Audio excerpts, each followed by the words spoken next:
Oh, hello. It's just gone midday on Friday the 26th of November. Have you got a mouthful of crisps? Have you got a mouthful of crisps? Or what's excuse me. No, excuse me. I think you'll find good. that I was very well timed. So only just when I was talking to you, I heard... Well, I can give you the sound effects if you want. I'd love them. Yeah, that's really lovely. Hello to everybody there on Deluxe Radio. All 42,000 of you beautiful, beautiful people. I'm Russ Kane. That's Phil. I'm going to eat my lunch during a show. Dave, this is Men's Radio Station, live, uncensored, coming at you. And welcome to everybody all over the world. Chrissy Richards, good to see you. If you don't want that comment up, Chrissy, you better take it down. I'm not going to read it because you've asked me not to and you've asked Phil not to, but it's up there for everyone to read. So I suggest you kind of delete it or whatever. That's not a good comment. I'm very, very sorry for your news, Chrissy. It's horrible. Chrissy's out in Spain. Now then, what an interesting show we have today. Now, Phil, you currently don't have a significant other, do you, at the moment? You would be correct in your assessment.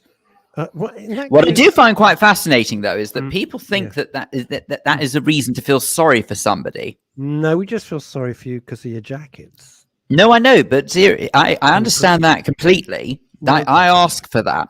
But do you get what I mean when you say that? No, sort of some people do just they look at people who are single and they feel sorry for them, and I think it's strange. No, I think they're lucky. Anyway, good news. Good news. Good news. Oh. Good news. Today, I've got a matchmaker coming on. Matchmaker. What? As in, matchmaker, make me a match. I was going to say, just in like Fiddler on the Roof style. I'm a nightmare. What? As in Fiddler on the Roof style. Amazing. Yeah, I got a proper matchmaker coming on. I think you're going to be excited. And I think by the end of the show, we're all going to be buying hats for the service. Paul Andrews, Phil is holding out for Susie Dent. I think you're right, Paul. Don't talk ridiculous. You do know she's almost happily. She's almost happily married. No, I'm joking. No, she's happily married. No one's that happily married, I assure you. Veronica Curran, good day, gents. Hello, Veronica. How are you? Loved your comments yesterday on the ABC of CBD with that lovely Ollie McMammon. There we are. That would be quite cool, actually, to have the name McMahon. Huh? McMammon, yeah. Lyndon, I think that'd be a good name. Okay, well, I just made it up. Favorite film from childhood? Fiddler on the Roof. Like a fiddler on the roof. Same for Jimmy Savile. That is disgusting, even by your standards. What? Excuse me. Excuse me. Disgusting. Even I don't make Savile gags. Excuse me. It's true. He liked Fiddler on the Roof. I'm not trying to. You look into it what you will. You know, everyone thinks I'm the monster. I'm actually the decent guy. You're the complete monster. We got this little cherubic face. Everyone goes, "Oh, isn't Phil lovely? He puts that with Russ." No, it's the reverse. By the way, hello. It's true. It's like, you know, his favorite opera was like the Magic Flute in A minor.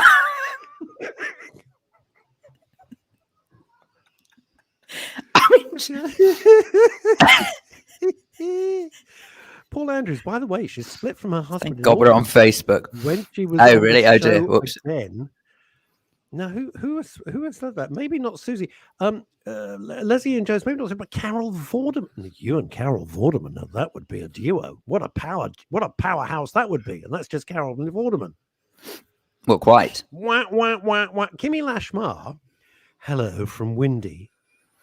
Oh, from Windy Mums. I'm sorry to do that. You can take things like you really had to. I was going to say you had to stop there, didn't you? I did. Hello from Windy Mums. Well, a bit unbearable, you know. At her age, bless her, she's entitled. Hello from Windy Mums near Clacton. I'm happily married. Oh, Phil. Well, shucks. Ruined. I was going to say. Back to the meals for one. That's it. Yeah, party for. I do that in America. My stand-up. I said, only the Americans. You know, you go into an English restaurant. Can I help you, sir? You got a table for one, please? Yeah, over there. And if you go to America, hello, can I help you, sir? Good morning. Are you having a good day? Party of one. Party of one. Look at this. Emma Webb has isolated my mother. Hello, all, and Phil's mum. Thank you, Emma Webb. She'll be most flattered. If Emma Webb had a Ouija board, she could say hello to my mum. Just putting it out there. I had an unpleasant experience. I'm not going to mention the name before you freak. Michael Verby from the south of Spain. Good afternoon, gents. Misty Start. What's wrong with Fiddler on the... No, everything's great with Fiddler on the Roof. It was the Jimmy Savile gag that Dave did that's wrong with Fiddler. Excuse me, it's you want to make a gag out of it. I never said it was a joke. That's your interpretation. Veronica Curran said, Phil, I am shocked. Well, quite so you should be. Yeah, I embarrassed all my siblings Saturday morning cinema. Bit in graveyard meet. What? I don't, Veronica. You're bit in graveyard. Really? Graveyard. Me, Tiny, stood up and shouted, "I'll marry you." No, you lost it. Oh, I see. I see. Explain it. I don't get it. Okay, people no. What she's radio going? What the bloody hell is no? This? I think what she's referring to, she's saying that in the cinema one time on a Saturday morning, the bit in the graveyard, a young Veronica stood up and shouted to the screen, "I'll marry you." There you go. What, to the gravestones? I don't know. I'm missing the point. Marry who? Veronica. How do you marry a gravestone? Well, that's a grave mistake. Leslie Ian Jones. Surely Phil has enough aunties to find the right one. No, I don't think he does. I've got aunties, but I wouldn't trust them to find the right one. Thank you very much indeed. I would not, since they nicked the silverware last time they came round. You haven't trusted them. You've been very suspicious of them. I can't help it. Your mum blamed you, but it was the auntie who did it. Yeah. I think the clue was her name was Auntie Kleptomaniac. That should have been the clue for you. I had a weird thing happen to me yesterday. I'm not going to mention the name. I was asked to go on to another radio show, which I was flattered. I thought it was nice. I'd not worked this particular very famous broadcaster before, famous on television and now on radio. I went on the show. Beyond rude. I was shocked. Beyond, I'm not saying who it was. I'm not even saying what radio station it was. A very well-known person. Beyond rude. The difference with Phil and I is we take the mick out of each other because we've known each other forever. We're actually very close pals. That's what you can do. So when Timmy comes, but you're not supposed to admit that, for heaven's sake. I don't want people thinking that I actually don't mind you. You're my secret love. All right, there we are. You're my secret love child. Everybody happy now? I adopted Phil when he was abandoned at the on the doorstep of B&K in Hatch End with a note: "Please feed, but keep the salt beef lean." It's a very specific note. It's all gone awry. I like it. You're really the mustard today. Hey, thank you very much indeed. Get us out of a pickle. Whoa, you're sweet and you're sour. We can keep this going all day if we're not careful. Hey, you do know our first guest is in the digital green room looking mildly horrified at all our kosher jokes. She's having a lovely time. We're making kosher jokes. We're making kosher jokes, and it doesn't sit well. So stop it. Doesn't matter. I don't care. Michael Verby, aren't there any JC dues these days for Phil to go to? For anyone who doesn't know, by the way, JC is the Jewish Chronicle. Oh, is it? I thought it was the Jeremy Corbyn. Stop it, for God's sake. There we are. I can just see you and Jeremy Corbyn. Hi, Jezza. How you doing? Racist. Anyway, thank you very much. So Laura, our first guest, is in the digital green room. Lara, not Laura. Lara. Oh, yeah. Lara. Lara Croft. I'm so sorry, Lara. Lara Croft, is Tomb Raider, Marriage Raider, is in the digital green room. She's enjoying some fabulous, freshly ground digital coffee. Phil has done a beautiful selection today of digital mini Danish, a beautiful selection of sandwiches and fresh fruit. And Lara is tucking in like a good one. Well done. I did the little mini salmon bagels as well because I know my culture. That is your speciality. Phil gets up so early to do this to make sure the guests are well fed. I just want to finish what I'm saying. Then we're bringing guest numero uno. Oh, thank God for that. I thought you were going to make it all about you. Let's discuss Phil Dave. Phil Dave, A Life Well Spent, Part 1 on BBC. Oh, my cousin's just turned up. Hello, Francine Warner. Now, she's lovely. She's happily married. She's the most happily married person I've ever met. She's been in love with Michael since they were 15, I think. Anyway. I'm not surprised because she can hide stuff from him. What do you mean? How? Why? She go buy something. Fran, where's that thing you just bought?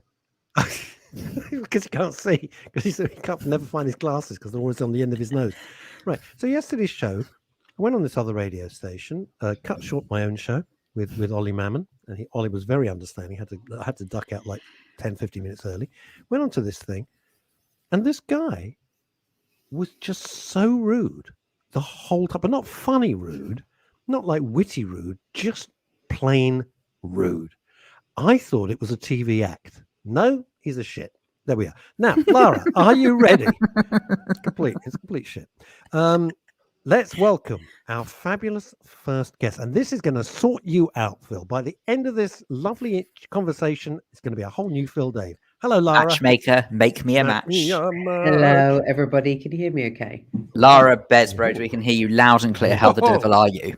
I love that. Well, first of all, thank hot. you. Blimey, my glasses are steaming up here, Lara. I'm going to be honest with you. Hello, boys. Hello, everybody.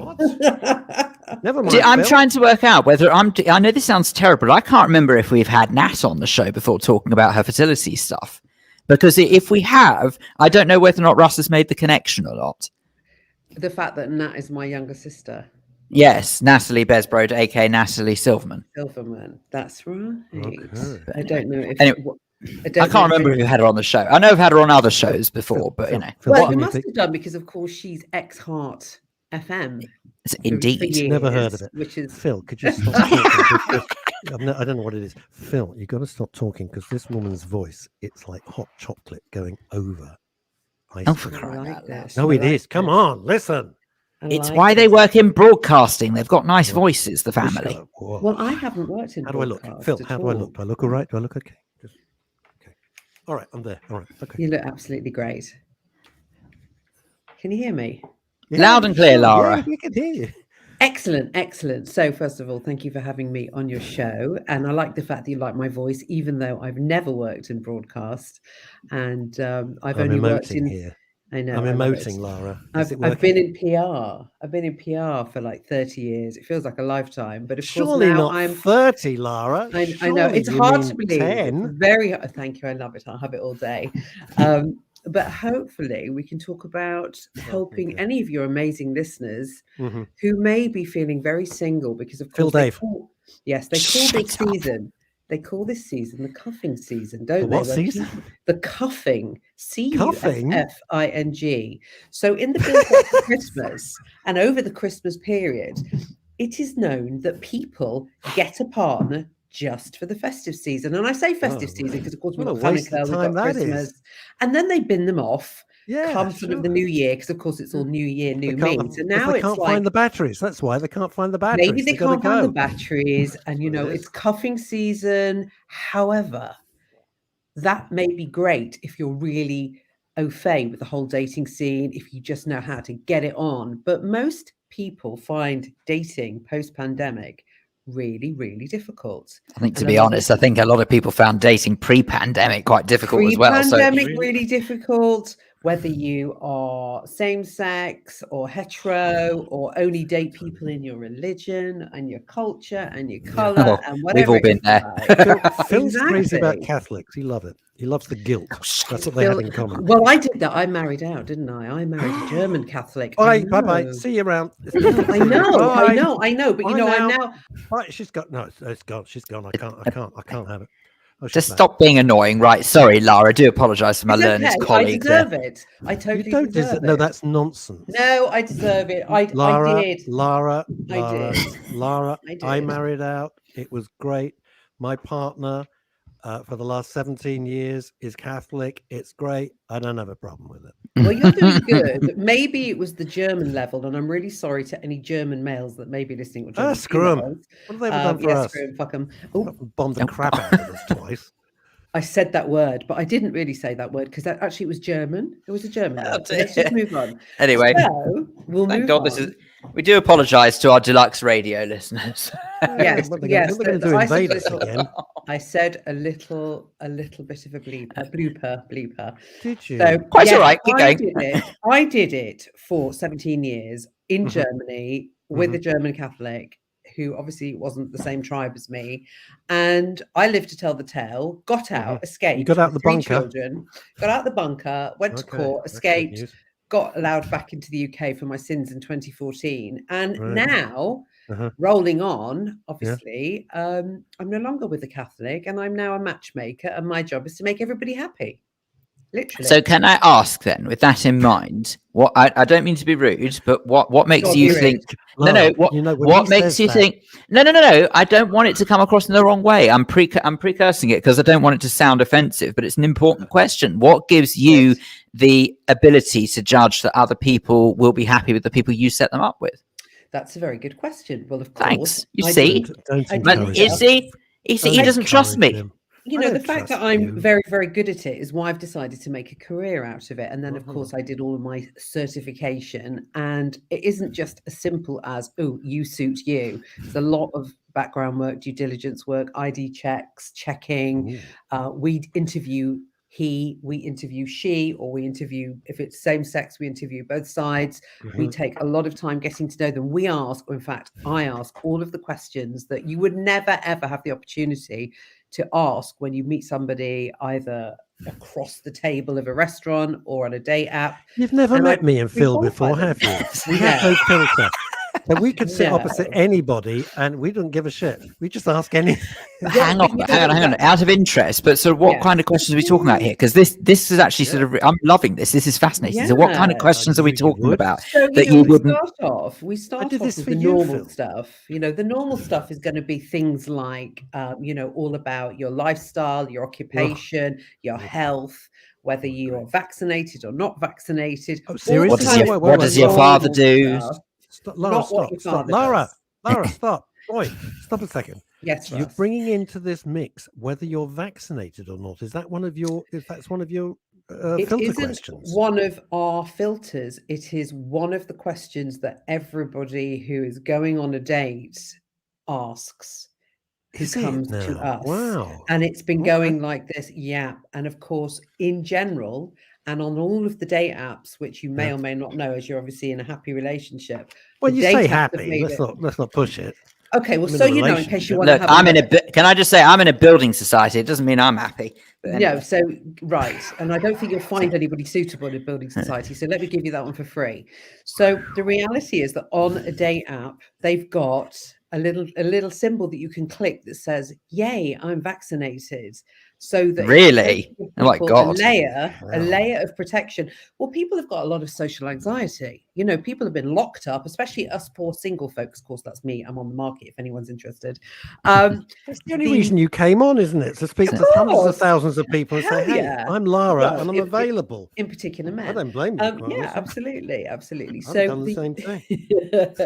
The really, really interesting thing is that in the pandemic, us single folks, I mean, we were literally like the forgotten tribe. You know, we were locked away. We weren't allowed to speak to anybody. I was bored shitless. Yeah. Well, we couldn't do anything. We weren't even allowed to have sex. We couldn't leave the house. We were like absolutely verboten. Well, not with other people, you couldn't. But yeah. Well, not with, no. Not oh, with please, do you mind? What? Anyway, I'm getting on here. So coming out of all of that. Single people have had a really hard time. They really suffered, and a lot of people have found it quite difficult to just go straight back from full lockdown to going out there. You know, what do we do? When we meet someone for the first time, at one point we were wearing masks. Yeah. How do you snog wearing a mask? Exactly, ridiculous. Yeah. So it's, you know, it's like, what do you do? You're not allowed to kiss. You touch elbows. How weird when you've met someone for, you know, for a coffee. Starts with an elbow, Lara, and you know where it ends. Starts with an elbow, exactly. So moving forward, starts with an elbow, ends up with a knee in the back. Going back to our questions, these are the easy questions, and then the complex questions can go into their baggage, you know, what their red flags are, what their no-nos are, and everybody's got them. They may pretend. Isn't there some point that someone's going to turn around and say, actually, none of your business? Well, then they can't work with me or a matchmaker because, of course... Oh, really? What? It really is as cutthroat as that? We have got to get to know you. And obviously, if you can't find someone for yourself and you're enlisting the help of an expert and obviously paying for that expertise, and it's the same whether I presume, you know, if you're signing with a lawyer, an estate agent, whoever the expert is, you got to give them the details. Could you do me one favor? Never call an estate agent an expert. No, that's quite true. There's somebody there's somebody who doesn't know what the bloody hell they're doing in a suit. That's it. Yes, you know what? Because You're they couldn't Hey, get it's any worked for other me. job. Let's take that off They the couldn't get any table. other job. Let's take it off the table. And there'll probably be loads of really, really academic listeners going, hang on a minute. You know, I studied for years and years and years at university, and I've got PhDs and degrees and so on and so forth. And I'm not belittling any of that because, of course, by no means the study that I've done is like that. But what's really important is you've got to know what you're doing. But I'd imagine, though, that sort of based on the questions that you ask your, what do you call them, clients, I suppose? Yeah, members, clients. Fine. Okay. So based on the questions you ask the members or the clients, you must get a real insight into their sort of their psyche, almost the way they think, the way they. Absolutely. And some matchmakers use Myers-Briggs. They have psychologists on, you know, I've got a whole team literally behind me. You know, I've got this coach, that coach, the relationship coach, the psychologist. So, of course, if someone presents themselves to us as a potential new member client and there's any whiff of any sort of issues that are totally out of my area of expertise and where we think that's going to become complex, you know, for example, we also ask if they've got a criminal record, and that isn't disclosed That's to you the other finished, side. Phil. Yeah, well, you know, so if someone's, you know, somebody may say to me, look, I don't mind dating somebody that's got, you know, driving, you know, has got speeding points, but I'm not going to date someone that's been inside for, you know, a violent offence. Yeah, for whatever it is. And I'm not taking somebody with a violent offence on my. Do you know what, Lara? I don't like picky that. people. You know, the fact that somebody's got a history that the last 3 wives have all disappeared and they've They're been all under the floorboards. digging up the patio and the floorboards. Frankly, if you're going to put that between you and a bloody good night out, what's the point? Exactly. When I go and visit them and do a home check and or meet them in their place of work, you know, I'm always checking in the cupboards and just seeing if there's any like soil anywhere moved in the back garden. Do you actually? That's amazing. I'm gullible here. No, can I just say that with the how long would you say that on average you actually spend rooting through someone's past? Because you're implying there's an awful lot of questions to ask, and I just wonder how long you actually take. Would you say roughly per client?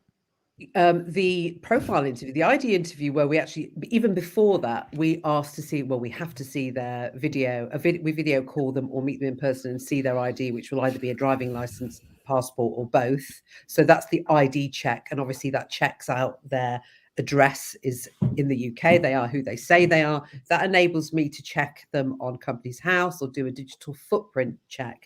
And at the end of the day, you know, when people are coming on and they've signed information saying, you know, this is what I do, this is who I am. Yes, I've got a criminal record. Yes, I'm vaccinated. No, I'm not. Whatever. You're about to enter a relationship of sorts, you know, a client relationship. They also then have to sign quite a hefty client agreement as well, because the idea being that if we're going to do this job properly for you, then we need to know warts and all. And if those warts really are quite hairy, then it's possible that we may not be able to work with you. I mean, that's just the best I could come up with for the moment. Oh, that put me right off. Are you allowed? I'd make an excuse and leave. Are you allowed to say what the most shocking thing you've ever uncovered about someone is? Don't obviously say their name, but just like an individual. You know, I can tell you. High Street. Turned out she had a machete tucked down her pants. You know, I'm kind of hoping that, you know, when we talk about matchmaking and date apps are at the. I know I'm watching you giggle. The date apps are at the bottom of the dating food chain, the bottom of the tree, and at the top of the tree is a matchmaker. And I'm hoping that I'm right at the very top as an elite matchmaker. So therefore, ordinarily, you would think that you're hoping to interest a decent caliber of human, you would think. However, I'll give you a quick story. I had a lawyer contact me and he was very quick. He wanted everything done very quick. He was very specific. He told me that he wanted someone that could speak French, that could move to his new estate in the Dordogne. And this is what he wanted. And, you know, he wanted to send him a contract. He wanted to see the T's and C's. And I'm like, whoa, wait a minute. You know, we've got obviously a few layers that we've got to go through. And very, very quickly, we did the interview. I checked him out. I looked on social media. I looked at where he was a partner of. That all checked out.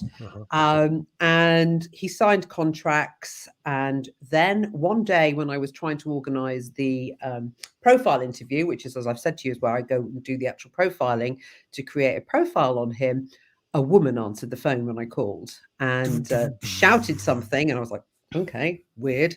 And then I tried to call back and couldn't get through.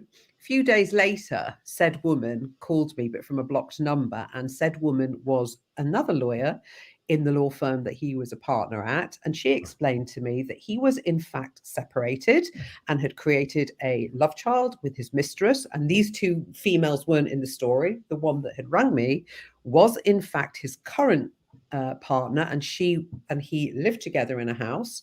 And I said, well, that's really very curious. Perhaps we should discuss the fact that this is what he's looking for. Yeah. Maybe it's not you. And it turns out that it really was his plan of action to escape. And he thought that by enlisting a professional matchmaker, we would get him the right sort of caliber that he was used to and get him out of the country. He sounds like a winner to me. He sounds great. So he got caught out. I caught him out, offered her to come on the books, if you like, and suggested we should pack our bags and run. Do you know what I like about you, apart from your sultry tones? What I like about you is you've absolutely screwed up this woman's life, shattered her illusions. But hey, I got an idea. Come on to my books. No, I see it. You see, no. I saved her. I saved this woman. I said to her, pack your bags and run. Now, the reality is she probably hasn't, because unfortunately, people, when they get, when they fall emotionally and they fall in love, they think with their heart and not with their brains. And unfortunately, she's probably still with him, and he's probably got his harem of people around him. And yes, he's still a lawyer, and yes, he's still practicing. And no, he didn't make the great escape. But the one thing that is really important in all this is at least we uncovered him, and she knows the man that she's dealing with. Wow. You're like Dick Tracy. You are. You're Raymond. You're the Raymond Chandler of love. I'd kind of like to hope that in general, and 97% of the time, this never happens. And I think because I am, and I do call on my very Jewishness, I am very direct, and I do ask possibly more direct questions than maybe my fellow other matchmakers. And I do that. So those that work with me because they know that if I'm as direct with them, I get all the juice from the other side. So would you say then in that case that you juice? Just checking. I don't know where you're going with this. Wait, so would you say? Hang on, I got a question. No, all right, ladies first. After you, Phil. Wow. Okay. Whatever. Right. No, I was going to say, how much would you say that your work compares to the more, say, traditional, what's known in the tribe as shadchan, so the Jewish matchmaker? Yeah. How would you say that your work compares with? Talking in tongues now. What the no, heck? no, We're it's not talking in any tongues. A Jewish matchmaker is known as a shadchan. Okay. Well, not a Jewish matchmaker. A matchmaker in Hebrew is known as fine. So because I am a Jewish matchmaker, I'm Jewish and I'm a matchmaker. What I mean. Fine, you know what I mean. No, but it's really relevant. I was hoping Owen Jones is going to pop in now. He'd be welcome. It's a relevant point because traditionally, what would happen in back in the day would be that when you instructed a matchmaker, that person would come and make the match family to family, and some sort of donation would be given to said matchmaker. And in these sort of ultra religious communities, that is often still how it happens. And you will also hear a lot of people say, I'm a matchmaker, I do it for free. Well, here's the newsflash. I do it professionally. So I charge for it, and I charge for it because I've built a business doing it, and the business matchmaking in the UK and around the world is a huge global phenomenon. And do you have a sliding scale? Like I was going to say, is it depending on how many years there are together? No, and that's how much. It's depending on got lucky on the first night. That's like a premium. No, isn't that an escort agency or something? I think that works for me too. That's okay. I don't have a problem with that. That's all right. Yeah, there's an element of confusion here. With them. Have to no, we don't promote. We don't promote Who that. cares? It's marvelous to speak with you. No, seriously. Sorry, Lara. We interrupted you.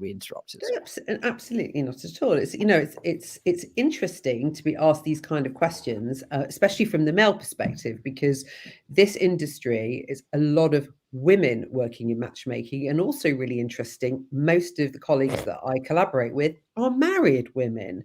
And so I sit representing us singles. I'm a divorcee, and I'm single, and I've been through all the shit that is possible. Oops, sorry, another bleeper on date apps. Don't worry, Russ says that all the time. catfished, been in a narcissistic relationship. So the important thing is that you've met Phil. I would like to feel. Okay. I would like to feel that I've got the knowledge and the experience. Hang on a second, I've got to get a cable. She's gone now. She's gone now. I want my money back. She's gone to get a cable. I want my money back. I was all excited. I've got so many cables here, but clearly not the one that charges the bloody machine.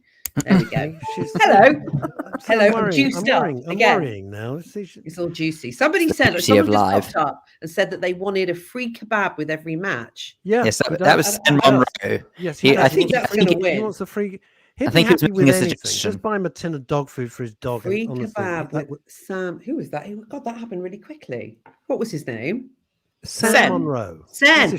That's his free kebab name. With every match. I would love that. I would love it that you got a free kebab with every match. But we would basically be keeping all of the kebab shops open day and night in that case because we're really busy matching people. That suits Sen.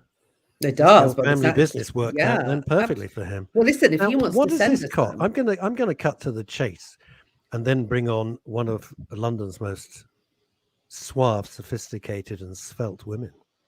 See what she has to say. You're saying that I'm not?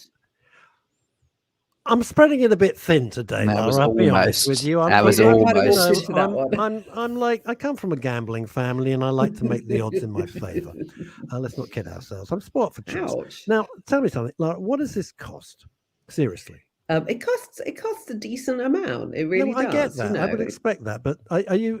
If you don't want to say the exact amount, don't. But I mean, we're not talking about 25 quid and off you go, are we? No, definitely. I mean, I've no idea. I've genuinely matchmaking. A decent matchmaker. If you're looking at sort of London matchmaking, an international matchmaking, London probably starts at around 4 or 5k to start off entry level. Going right up to 50k to work with the senior matchmakers. America stop. You can't just try. What? Hang on, I'm bringing up. Hey, just don't go away. Right. If you don't mind my saying, I saw Chantal's reaction. Yes, I saw Chantal's reaction, and that was absolute classic. I wished you were on screen for that. Now then, we'll hello, Chantal Rickards. Chantal Rickards. Do meet Lara Besbrode. Hello, Lara. I think honestly, it sounds like a brilliant service, but my goodness me, it sounds a bit expensive. Wow. Well, it's all relative, isn't it? So it's all relative to the income and occupation of the clients that we work with. It's a little bit like saying, whether you want to go and buy a Fiesta or you want to buy a Ferrari. It's very similar. Depends in how a many sense you want to that, get in. if you want a Ferrari but can't afford it, then you're not going to go to a Ferrari dealership, are you? You're going to go to the Fiesta garage, which would, in dating terms, would be Tinder, Bumble. It would be the free apps. And if you want to go to the Ferrari of the matchmaker world, where you are of a certain lifestyle, of a certain occupation, you could be a business owner, an entrepreneur, you could be high net worth, you could be a celebrity, you could be anybody, then you would go to a matchmaker because you're looking for due diligence, confidentiality, and you're looking for a lifestyle match. Lara, can I just continue your analogy of Ferrari? So you could get a Fiesta, which you get in, turn the key, and off it goes. Or you can have a Ferrari, which is high maintenance, very, very expensive. But you get in and press the button. Breaking down, and you need to have your brother-in-law being a Ferrari mechanic. Rubbish analogy. Let's go for Aston Martin. Can I just point out, though? Can I just point out, though, that to be fair, I think that one affords in life what they want to afford. So in other words, if this means something, if this genuinely means something to somebody... Love is priceless. Absolutely. Love is priceless. And so love is priceless. And a lot of people will either, time is precious, isn't it? Yeah. People haven't got the time, the interest, the energy to search, whether it's searching date apps, whether it's dating all of your friends' recommendations. And that's hideous because often they'll say to you, I have got the perfect person for you. And the reality is it could be their best friend, but that person's got the most terrible breath. It's always terrible. And bad teeth. And, and you haven't got the heart to tell your best friend. Exactly. So, of course, all of that is stripped away when you come to a matchmaker. Lara, I do have to ask, though, what is your opinion on the phrase, please God, by you? Well, good luck. Yeah, where's your I'll slap them when they say that to me. I can't bear it. That's a term that I don't use because obviously I'm professional. Of course you are. Of course, and I don't you use are. that. I don't use that in my day-to-day because that's almost like tell me something. Good luck. Tell me something, Lara. You should now have a suite of suitors that you could work out. You should be like the most. Do you mean popular... for me dating? For me dating myself? Of course. Yes, well, of course. You know what, Russ? I made a terrible, terrible mistake in a sense that I headhunted for a client last year. And headhunt meaning I went and searched for a particular man for my female client when we first came out of lockdown last year. He was a dental surgeon. Yes, he was a dental surgeon. He ticked all of the boxes for her. And I met him and interviewed him and thought, do you know what? I think I'm going to date him myself. And I did it. I dated him for myself in and out of the pandemic. Unfortunately, he was separated, not divorced. And when the divorce kicked in November, she turned into an absolute lunatic. And I thought, I've already done one divorce. Yeah. So golden rule, we don't mix business and pleasure. No, I've never dated Phil. You know, absolutely. You know, there's a reason for this, isn't there? There is a reason. I mean, he's an attractive man in his own way, and you know, really got a good career and beautiful wardrobe. But I'm going to say no because I think it would spoil our on-air relationship. Well, quite absolutely. And on that rather disturbing note, Lara, it's been an absolute treat to speak to you. Thank you so much. Thank you for speaking to us. Lara, you're a very for tolerating our nonsense. Frankly, you're a very, very good sport. Thank you really are. Bless you for coming on. And please tell us. It all on social media. I appreciate it. Please tell us a little bit more. Where do people go if they want to find out more about the Matchmaker UK? So the Matchmaker UK, the website is thematchmaker.uk. Ooh, and to find me, because obviously I'm all over social media and I'm also on telly and doing all of that sort of stuff, it's literally the Matchmaker UK. Just search Lara, the Matchmaker UK. Excellent stuff. Doing marvelous. Thank you very much indeed. Come back and speak to us again soon. It's been good fun. Would you like me to leave now? Do I? Well, you don't know if you want to talk telly. If you want to talk telly, we would love you to stick around. You can stay if you no, want. I'm going to say thank you so much. You see, sorry, Chantal, you just didn't win her over. Chantal. No, well, I don't. You haven't introduced me properly to Chantal. Chantal, we did it before. OBE. Senior television producer, former head of BAFTA for Los Angeles. Well, we need to talk. We need to talk because I want to make a Matchmaker show. You see, there's always a reason for everything. Yeah. I thought that once, and then along came Blind Date. That was 10-1. I would know that. He went on Blind There's Date. nobody in that space in the UK. So no, I don't think there is anybody in that space in the UK. And of course, I mean, I was going to mention Catfish because a lot of people don't know what catfishing is. I'm working with those guys. There's a big show called Catfish, which actually has been an American phenomenon, which has gone around the world. It's become incredibly popular. Yeah, so that particular show, Catfish, MTV Catfish UK, I can say that I am working with them at the moment. Okay. Well, that's exciting. Good for you. Gracious. But not in my own show, so that's why. Could be right. Okay. Lara? So I will hope to get your number after this and not take any much of your radio we've got time. her number, baby. Don't you worry about that. Bye. Bye, Lara. Wow. A tour de force. Terrific. Well, indeed. I have to tell you, scared the crap out of me, that woman. I have to tell you, I don't actually, like I said, I mean, sort of bearing in mind that I do know Lara's sister reasonably well, because she and I, what do you mean well? What do you mean? No, because she and I have worked together at previous radio stations, and we're seeing how this all fits. Genetically speaking, it's creepy how similar they are. Here's the thing: no, I've never used, in all seriousness, I've never ever. I just couldn't bring myself to use a dating because the one thing that was missing. Russ, the one thing that was missing with that. The one thing that's missing, and I'm not. And bless her, I hope her business does fabulously well. And why not? Loads of people. She's clearly highly successful. But to me, romance and all of that, it's a chemical thing. You can't create it on paper. I don't think. No, but hang on a second though. But you're going, and this is a pity we didn't talk about this with Lara, because actually you're going. We run out of time. But you're going on the basis that you think.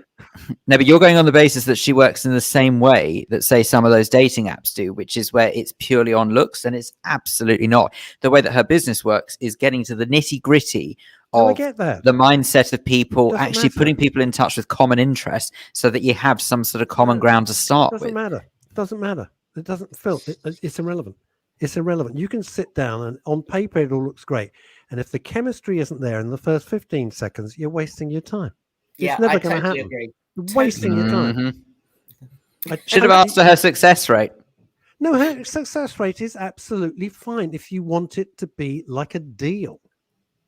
You want to say, I want this. I want them to have this amount of income. It sounds like a transaction to me. It sounds very transactional. You think you think you can't help it. When you fall in love, you fall in love. It's irrelevant. It could be the woman working behind the counter at Greg's, or it could be the head of Goldman Sachs. It's irrelevant. You don't know. It just happens. I can't deny the head of Goldman Sachs does appeal slightly more. Yeah, well, hang on.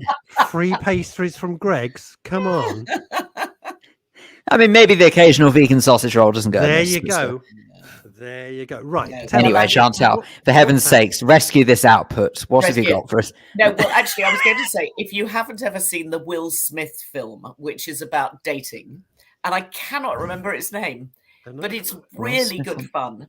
And he's a dating guy. You know, he does exactly what Lara does. He puts together two people. Oh, sorry, I've just looked it up. Of course, it's Hitch.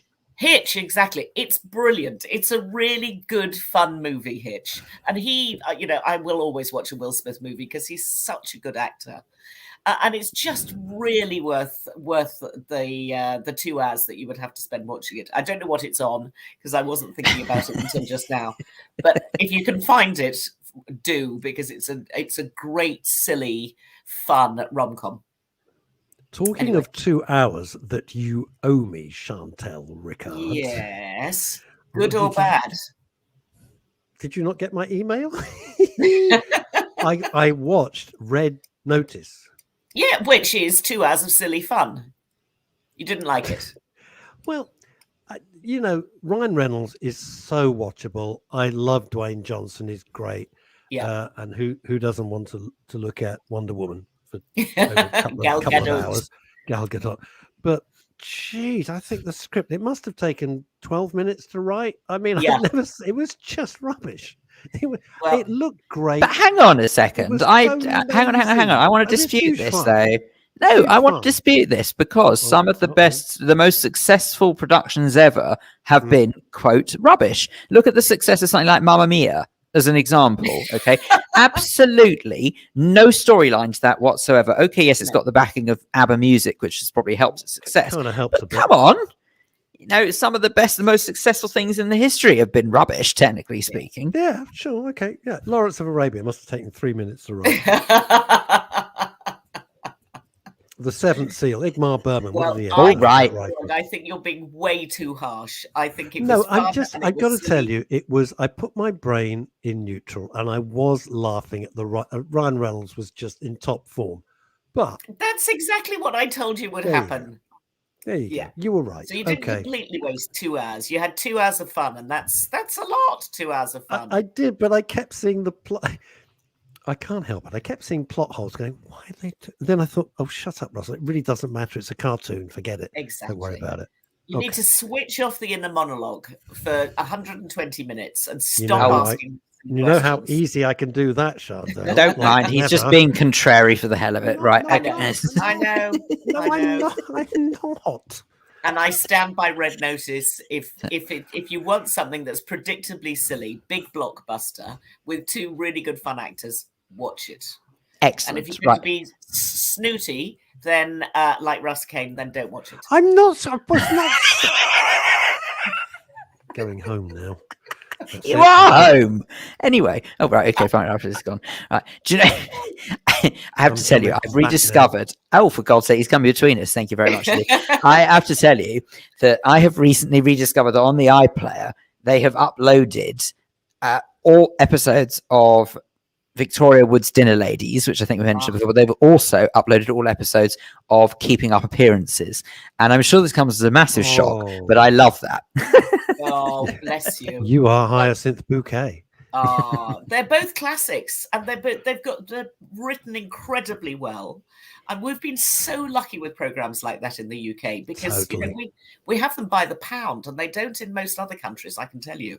The only thing I would say with Keeping Up Appearances, though, and I've never noticed this before, actually watching them sort of near enough back to back or on a near daily basis, not quite back to back, is that as they discovered the jokes that worked the best or got the best audience reaction, they overplayed them a little too much. Oh, okay. That's an interesting... And I never actually realized that before. So it's silly things like, for example, so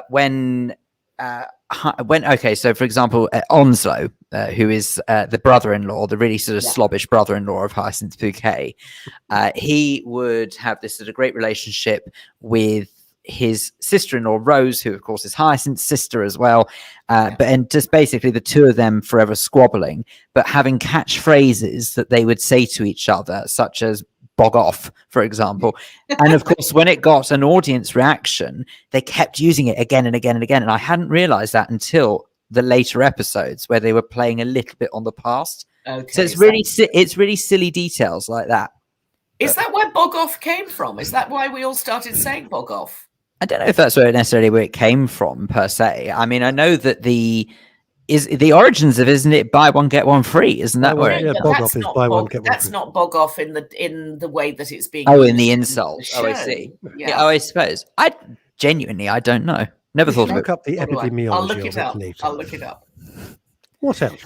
Anyway, well, I was going to talk about Irvine Welsh, and I don't know if you guys watched Trainspotting, very hip, sort of seminal, gritty British movie that came out. God, it must be at least 20 years ago. Yeah, at least.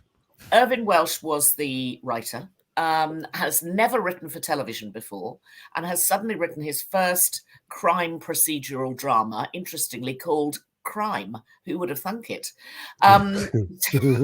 Sort of slightly interesting that he didn't give it a more wordy, more sort of interesting title, but clearly it does what it says on the tin. I just love how long the meeting must have been in the run-up to making that decision. You could just picture it now as they're sitting around a boardroom table, all deciding to themselves, now hang on, so we've got to, it's a really gritty name. What are we going to call this? Yeah, Crime. Done. Brilliant. Bye. Let's go to Genius. Anyway, it is on BritBox, which we've talked about before, which is half owned by the BBC and half owned by ITV. ITV have made this production. It's featuring Dougray Scott, who is a Scottish actor I like a lot. At one stage, he was going to be Daniel Craig, and as in James Bond. Yeah. And actually was kept to the post, seemingly. That's what people say. He was also going to be Wolverine at one stage, but couldn't take it. And the role was later given to Hugh Jackman because he decided to be an X-Men. So he wasn't able to take the role of... he decided to be in Mission Impossible 2, which is why he couldn't take the X-Men role. He was the big baddie, wasn't he, in the big motorbike duel at the end? Exactly. Yeah. Anyway, we haven't seen him around a lot recently, but he is a gritty, hard-nosed cop with issues, haven't they all? He has alcohol issues. He has cocaine issues. It's quite dark, actually, because there's a lot of what's going on in his head is played out on the screen. So it's as if you hear his inner monologue.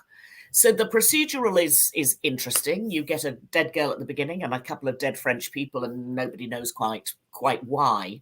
But it's much more about the characters than the actual whodunit. So it's definitely worth watching. Dougray Scott is great. Now that's interesting. So hang on a sec. So the whodunit is more of the background this time. It's sort of. It gives the characters a reason to be, basically. So you become more interested in Dougray Scott and his character and what's going on in the police station. And the lovely Ken Stott is in the police station, as you would expect. Ken Stott is always, I think he's in every police station. I think he never leaves the police station. Yeah. They just build I think that's around more Ken interesting, Stott. personally. Well, it is. It does make it more interesting. And if you think about Trainspotting, it wasn't just about the action, as it were. It was about the people. So I've only watched the first 2 episodes, but they're definitely worth watching. Dougray Scott, I think, is great. So take a look at that. It's on BritBox, which, as you know, you can get a week for free if you haven't already tried that. Or otherwise, I think it's about £5 or £6 a month. And but they've got some good stuff on it. Paul Andrews says this: crime looks great. It's also on ITV with a funny little I don't know what that emoji means. With the well, why don't you say this, Paul? On demand, with the worst on-demand player in the world, and I'm not paying BritBox. I've got BritBox. It's okay. I have to tell you, I have tried 2 trials of BritBox. I can't get on with it. No. Why is really that? Can't get on. I don't know what it is. I'm totally with Paul on this. I just don't think it's very user friendly. Oh, okay. Right. Well, Okay. I don't know why though. I can't put my finger on it because it's so obvious they've tried to copy. But it's so obvious they've tried to copy Netflix. I'm a tech gorilla, and you're the tech genius, and I can work it. No, it's not. No. It's not that. Okay, I think I maybe need to rephrase it. It's not that. Okay. Oh, hang on a second. Paul Andrews is saying no. BritBox is okay. It's ITV Player that's pants. No, you got to go. I get ITV Player. I agree. Well, no. I think the ITV Player is not very good. Fine. Okay. Well, I use ITV Plus, so I can't stand the adverts.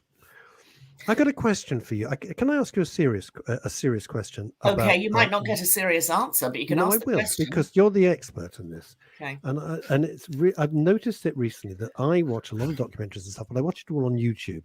A lot of stuff because I want to watch a lot of American documentaries and a lot of American commentary shows and news shows and stuff like that, for a variety of reasons. The adverts on YouTube, well, I watch it on my TV. So the adverts have just ramped up crazy. And I've noticed it the last month. It's something to do with Christmas. They're not even Christmas ads. Is this a deliberate policy to force us towards taking another subscription so we're ad free? Well, but it's very disruptive. It really is. Yeah, it is, but you can click them off after 5 seconds. So, but maybe that's more difficult for you if you're watching off the telly. But if you're watching off your laptop or your iPad, no, it comes up skip. You're right. It comes up skip, but not every time. Some of them you have to. Some of them then make that's the model. That's how commercial television started. Yeah. No, I get that. I'm just really interested. I didn't know if you knew with all your friends in upper echelon whether they'd said, right, this is now a deliberate, we're ramping, we've got everybody suckered into YouTube, let's ramp it up. I simply don't know the answer to that, but they will, like any commercial entity, take advantage of the audience that's out there. It's interesting though. And they've got to make it pay. It's a phenomenon, YouTube, and it's still there. Nobody's brought out anything better in the last 15 years or so. So I think it's here to stay. And there's some wonderful there's some rubbish content on it, but there's some fantastically talented, funny as hell content, some brilliant content on it. Yeah, well, but again, it's difficult to find. So you have to spend quite a lot of time on YouTube searching for stuff. But the algorithms, dare I say that without Mark Zuckerberg suddenly leaping through my microphone, but the algorithms know the sort of stuff I like, the Simon Whistler documentaries, there's a whole series of dark technology, dark movies, which are very, very interesting about episodes in American history that are fascinating. So it always kind of brings those ones forward. It is clever. I'm not getting fashion. Good. I'm very pleased about that. Anyway, going to the other end and talking about superlative documentaries, which I always like to give a great documentary series to watch.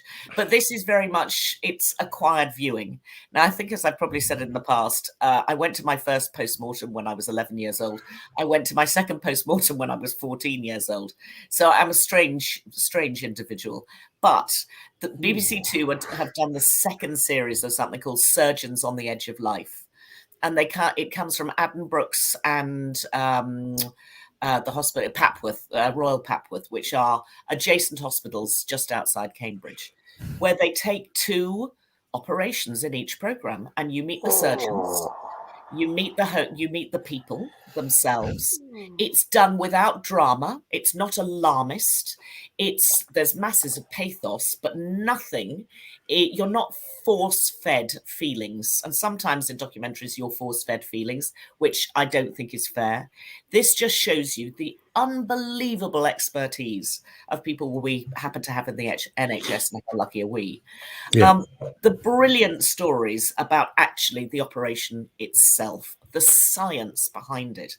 So if you're really into science, but layering that into real life medical procedures, it's a perfect television series. There isn't a frame wrong. Everything about it is brilliant.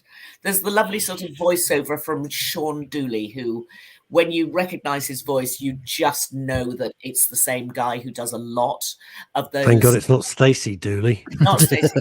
Sean Dooley. Change. But We all it sets thought the tone. And it's a really brilliant series. So I think they've done 4 episodes now in season 2, series 2. And catch up with it if you can. Clearly, if you're not making a note as we speak. So the name of it is, sorry? Surgeons on the Edge of Life. When I was a kid, being older than both of you combined, when I was a kid, there was a show which was groundbreaking called Your Life in Their Hands. I remember. Oh, tish poo, surely not. And I'm on fire today, aren't I? And I think it's that Lara woman. And it was groundbreaking because they'd never done that before, showing operations. Obviously, it was in black and white. It was about 1903, but it did break. It was absolutely groundbreaking. Everyone went crazy for it. I mean, certainly the camera work is brilliant. All the cameras are set up in advance. They have a remote control room that is set in a separate room to one side. All of the people making it over the last summer for the BBC, Dragonfly, I think is the production company, they all had to have exactly the same cleanliness and COVID protocols as the people who were going into the operating theatre.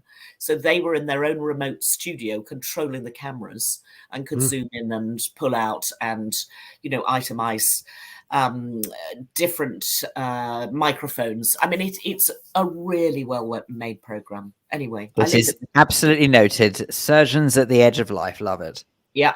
So I also want to mention another BBC series. It's a 2-parter. It's controversial because it's about the press, and it's called The Princes and the Press. Ooh. So it is about, clearly, our 2 princes, William and Harry, and their relationship with the press in the UK.